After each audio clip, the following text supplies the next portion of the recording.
कल्याण डोंबिवली महानगरपालिकेने चिकन व मटण बंदी आणली आणि त्या विरोधामध्ये आता काँग्रेस व काही खाटीक समाजाचे कार्यकर्ते संघटना आक्रमक झालेली आहे। आज सकाळपासूनच कल्याण डोंबिवली परिसरामध्ये तणावाचं वातावरण आहे। मी सध्या उभा आहे कल्याण डोंबिवली महानगरपालिकेच्या मुख्यालयाबाहेर आणि आपण पाहू शकता या ठिकाणी मोठ्या प्रमाणात पोलिसांचे बंदोबस्त जो आहे तो या ठिकाणी लावण्यात आलेला आहे। विशेषतः पाहायला गेलं तर मुख्यालयाला येणारे दोन्ही मार्ग जे आहेत त्या ठिकाणी बॅरिगेट करून या ठिकाणी बंद करण्यात आलेले आहेत। तर 100हून अधिक पोलिसांचा फौजफाटा जो आहे तो या ठिकाणी तैनात करण्यात आलेला आहे। त्याचबरोबर महानगरपालिकेचे सुरक्षा रक्षक असतील, त्याचबरोबर पोलीस यंत्रणा असतील, हे देखील या ठिकाणी सज्ज झाले आहे।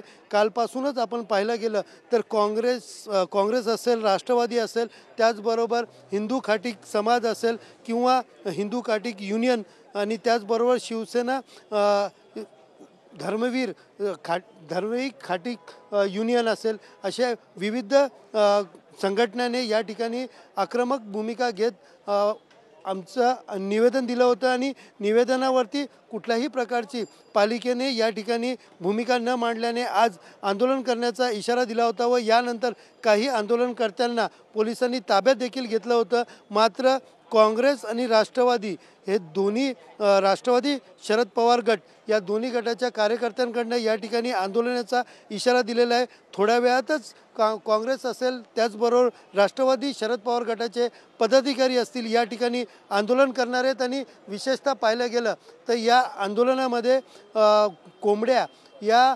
महानगरपालिकेमध्ये सोडून त्याचबरोबर कोंबड्याची विक्री करत या ठिकाणी निषेध नोंदवणार असल्याचं सांगितलं जात आहे। कॅमेरा पर्सन गणेश राठेसह सुनील जाधव, TV9 मराठी, कल्याण।